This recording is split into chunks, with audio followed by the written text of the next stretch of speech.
السلام علیکم۔ آج کی ویڈیو نہایت ہی اہم ویڈیو ہے۔ آج کی ویڈیو میں ہم ڈسکس کریں گے دین اسلام میں پڑھے جانے والے پہلے اور دوسرے کلمے کے بارے میں۔ ان کا ترجمہ پڑھیں گے، ان کی فضیلت کو سمجھیں گے اور کوشش کریں گے کہ ہم ان کو بہتر سے بہترین طریقے سے سمجھ سکیں، تاکہ ہم ایک اچھے مسلمان بنیں، ایک بہتر مسلمان بنیں اور دنیا اور آخرت میں اللہ تعالیٰ کے فضل کے مستحق بنیں۔ یہی سوچتے ہوئے ہم آج کی اپنی ویڈیو شروع کرتے ہیں۔ بسم اللہ الرحمن الرحیم۔ پہلا کلمہ طیب، طیب میں نے پاک، لا الہ الا اللہ محمد رسول اللہ۔ اب یہ کلمہ تقریباً سبھی مسلمانوں کو آتا ہے، لیکن جب ہم اس کے ترجمے کے بارے میں ڈسکس کریں گے تو زیادہ تر لوگ اس کا ترجمہ اپنے لفظوں میں کریں گے، جیسا کہ پوچھنے پہ کہیں گے کہ اللہ کے علاوہ کوئی عبادت کے لائق نہیں ہے اور حضرت محمد صلی اللہ علیہ وآلہ وسلم اللہ تعالیٰ کے رسول ہیں۔ یہ ترجمہ بھی تقریباً صحیح ہے، لیکن یہ ایز اٹ از ترجمہ نہیں ہے۔ جب ہم عربی سے اردو میں اس کو ورڈ ٹو ورڈ ٹرانسلیٹ کریں گے تو ہمیں اس کلمے کی صحیح فضیلت سمجھ میں آئے گی، اس کلمے کا صحیح مقصد سمجھ میں آئے گا۔ جیسے لا الہ الا اللہ، نہیں ہے عبادت کے لائق کوئی سوائے اللہ کے، محمد رسول اللہ، محمد صلی اللہ علیہ وآلہ وسلم اللہ تعالیٰ کے رسول ہیں۔ اب اس کلمے کا جو پہلا پارٹ ہے نا، اس پر آپ غور کریں۔ لا الہ الا اللہ، نہیں ہے عبادت کے لائق کوئی سوائے اللہ کے۔ غور کریں گے نا تو یہ آپ کو پتہ لگے گا، یہ ایک چیلنج ہے۔ یہ ایک چیلنج ہے اللہ تعالیٰ کی طرف سے ہر اس شخص کے لیے جس کو اللہ تعالیٰ کے اللہ ہونے پر، اللہ کے رب ہونے پر، اللہ کے وحدہ لا شریک لہ ہونے پر شک ہے۔ یہ چیلنج ہے اس کے لیے۔ لیکن جس شخص کو، جس انسان کو اس بات پہ یقین ہے کہ اللہ ہی ہے جس کی ہمیں عبادت کرنی چاہیے، اللہ ہی ہے جو ہمارا سچا رب ہے، اللہ ہی ہے جو دنیا اور آخرت کا مالک و خالق ہے، اللہ ہی ہے جو ہمارا سچا پروردگار ہے، اور محمد صلی اللہ علیہ وآلہ وسلم اللہ تعالیٰ کے رسول ہیں۔ جس انسان کو، جس شخص کو ان باتوں پر یقین ہے، جتنا مضبوط، جتنا پختہ اس کا یقین ہے، اتنا ہی پاک اس کا ایمان ہے۔ یہی اس کلمے کا مقصد ہے۔ اس کلمے کا نام کیا ہے؟ کلمہ طیب، طیب میں نے پاک، یعنی کہ یہ یقین آپ کے ایمان کو پاک کرنے کا سبب بنے گا۔ آپ کے ایمان کو جتنا آپ مضبوطی سے، جتنے پختہ یقین آپ کو ہوگا، اتنا ہی پاک آپ کا ایمان ہوگا۔ اللہ تعالیٰ قرآن پاک میں بھی اس کلمے کے بارے میں فرماتا ہے۔ میں آپ کو اس کا ترجمہ پڑھ کے سناتا ہوں، سورۃ ابراہیم آیت نمبر 24 اور 25 کا۔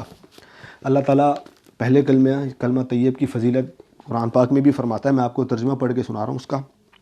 بسم اللہ الرحمن الرحیم۔ کیا آپ کو معلوم نہیں کہ اللہ تعالیٰ نے کیسی مثال بیان فرمائی ہے کلمہ طیبہ کی، کہ وہ مشابہ ہے ایک پاکیزہ درخت کے جس کی جڑ خوب گڑی ہوئی ہو اور اس کی شاخیں اونچائی میں جا رہی ہوں۔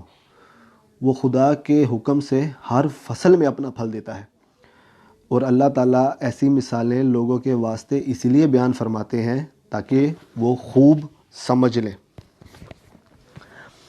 اب اللہ تعالیٰ نے کتنے خوبصورت انداز میں ہمیں سمجھانے کی کوشش کی ہے کہ کلمہ طیبہ کی مثال پاکیزہ درخت سی ہے جس کی جڑیں خوب زمین میں گڑی ہوئی ہیں۔ زمین میں گڑی ہوئی ہیں یعنی کہ اس اپنی بنیاد پر قائم ہے، اور اس کی شاخیں اوپر آسمان میں پھیلی ہوئی ہیں۔ اب جتنا یقین کے ساتھ، جتنی پختگی کے ساتھ آپ اس بات پر یقین کریں گے اللہ کے وحدہ لا شریک لہ ہونے پر، حضرت محمد صلی اللہ علیہ وسلم کے نبی ہونے پر، ان کے رسول ہونے پر، اللہ تعالیٰ آپ کے ایمان کو اتنی ہی اونچائی عطا فرمائے گا۔ اور اللہ تعالیٰ کیا فرماتا ہے؟ یہ ہر فصل میں اپنا پھل دیتا ہے۔ اس سے کیا مطلب نکلتا ہے؟ اس کا یہ مطلب نکلتا ہے کہ جب آپ کبھی اس کلمے پر یقین کرنے والا اگر کبھی پریشان ہوتا ہے تو اللہ تعالیٰ کسی نہ کسی طریقے سے اس کی مدد کرتا ہے۔ ہاں، یہ بات بھی آپ کو ذہن میں رکھنی چاہیے کہ اللہ تعالیٰ دے کے بھی آزماتا ہے، اللہ تعالیٰ لے کے بھی آزماتا ہے۔ اگر خدا نہ خواستہ اللہ تعالیٰ نے کسی نہ کسی وجہ سے اگر آپ کو آزمائش میں ڈالا ہوا ہے تو پریشان نہیں ہونا۔ اللہ تعالیٰ کو صبر کرنے والے بھی پسند ہیں، اللہ تعالیٰ کو شکر کرنے والے بھی پسند ہیں۔ اور یہ بات ہمیں ذہن میں رکھنی چاہیے کہ اللہ تعالیٰ قرآن میں، اللہ تعالیٰ حضرت ابراہیم علیہ السلام جو اللہ تعالیٰ کے دوست خلیل اللہ کا لقب ہے، جن کے پاس حضرت ابراہیم علیہ السلام، اللہ تعالیٰ نے ان کو بھی آزمایا، اور اللہ تعالیٰ قرآن پاک میں فرماتا ہے کہ میں نے جب آزمایا حضرت ابراہیم علیہ السلام کو، وہ تب اپنی آزمائش پہ پورے اترے۔ کتنے خوبصورت انداز میں قرآن پاک میں اللہ تعالیٰ ان کی تعریف کر رہا ہے، اور اس کا ان کی اس آزمائش کے بدلے اللہ تعالیٰ نے ان کو کس نعمت سے نوازا ہے۔ آج ہم جس دین پر چل رہے ہیں، ہمارا دین جو ہے وہ دین ابراہیمی ہے۔ ہم پر شریعت محمدی ہے، ہم پر لاگو ہوتی ہے شریعت محمدی، لیکن ہم دین ابراہیمی کو ہی فالو کرتے ہیں۔ کبھی ہم حج پہ حضرت ابراہیم علیہ السلام کی سنت پر عمل کرتے ہیں، تو کہنے کا مقصد کیا ہے کہ اللہ تعالیٰ اگر آپ کو کسی وجہ سے کوئی پریشانی میں ڈالتا ہے، کسی امتحان میں ڈالتا ہے، تو اس امتحان میں پاس ہو کے دکھائیں، اس امتحان سے گھبرائیے نہیں، اس امتحان میں اس طرح سے عمل کریں کہ اللہ تعالیٰ کو آپ کی ادائیں پسند آئیں، اللہ تعالیٰ کو آپ کی آزمائش لینا پسند آئے اور آپ کو ایک اجر ملے، آپ کو بہترین اجر ملے۔ جب تک آپ کا اس کلمے پر یقین مضبوط نہیں ہوگا، آپ ایک اچھے مسلمان نہیں بنیں گے۔ تو میں امید کرتا ہوں کہ میں آپ کو پہلے کلمے کی فضیلت سمجھانے میں کامیاب ہوا ہوں گا۔ آگے بڑھتے ہیں دوسرے کلمے کی طرف۔ دوسرا کلمہ ہے شہادت۔ ایک بات میں ایڈ کرتا چلوں، آپ نے ہمیشہ سنا ہوگا کہ جب بھی کوئی نان مسلم اسلام میں داخل ہوتا ہے تو اس کو دوسرا کلمہ پڑھاتے ہیں۔ کیوں بھائی؟ جب گنتی 1 سے شروع ہوتی ہے تو پہلے پہلا کلمہ پڑھیں، اس کو پھر دوسرا پڑھیں۔ پہلا کلمہ کیوں نہیں پڑھاتے اس کو پہلا کلمہ اسی لیے نہیں پڑھاتے کیونکہ جب ہمارے دین کی خوبصورتی، ہمارے دین کے اندر یہ ہے کہ ہم کسی کو زبردستی داخل نہیں کر سکتے۔ جس نے بھی اسلام قبول کرنا ہے وہ اپنی مرضی سے، اپنی رضا سے آگے آئے گا اور ہمارے دین میں داخل ہونا چاہے گا، کلمہ پڑھے گا اور مسلمان بن جائے گا۔ تو جب کوئی شخص اپنی مرضی سے آگے بڑھتا ہے کلمہ پڑھنے کے لیے، شہادت دینے کے لیے، دین اسلام میں داخل ہونے کے لیے، تو وہ آلریڈی اس بات کا یقین کر چکا ہوتا ہے کہ اللہ ہی ہے جس کی ہمیں عبادت کرنی چاہیے، اس کے علاوہ ہمیں کسی کی عبادت نہیں کرنی چاہیے، اور حضرت محمد صلی اللہ علیہ وآلہ وسلم اللہ تعالیٰ کے رسول ہیں۔ تو یہ یقین اس کے ایمان کو، اس کی روح کو پہلے ہی پاک کر چکا ہوتا ہے۔ اسی لیے جب اس نے اس بات پہ، یعنی کہ روح اس کی پاک ہو گئی ہے، بس اب اس نے آگے آنا ہے اور آگے آ کے شہادت دینی ہے۔ ہم بھی دوسرے کلمے کی طرف بڑھتے ہیں۔ دوسرا کلمہ شہادت میں نے گواہی دینا۔ اشہد ان لا الہ الا اللہ وحدہ لا شریک لہ واشہد ان محمدا عبدہ ورسولہ۔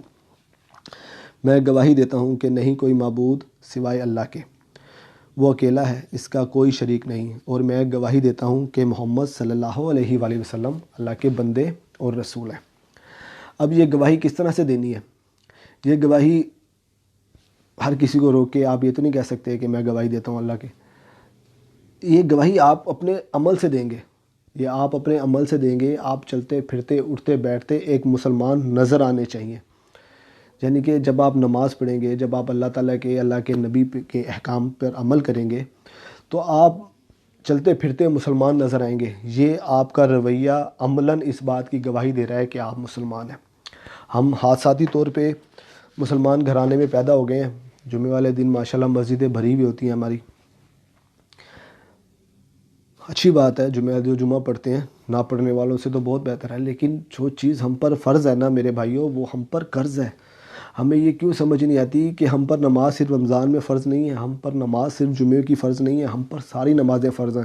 ذرا سوچنا اس بات کو کہ ابلیس جس نے چپے چپے پہ سجدہ کیا تھا، اس نے ایک نافرمانی کی اور اللہ تعالیٰ نے اس کو دوزخی بنا دیا، اس کو بشارت دے دی کہ تو جہنمی ہے۔ تو پھر آپ اور میں کس کھیت کی مولی ہیں؟ ہم لوگوں کو جب روزانہ کی کتنی نافرمانیاں کرتے ہیں، ہمیں اس بات کا احساس نہیں ہے نا؟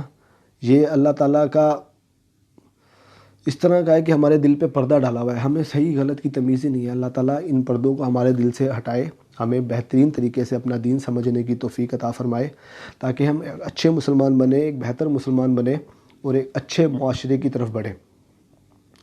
امید کرتا ہوں میرا آج کا میسیج میرے دیکھنے والوں کو ضرور سمجھ آیا ہوگا، اور پہلے اور دوسرے کلمے کی فضیلت کو میں بہترین طریقے سے سمجھا سکاؤں گا۔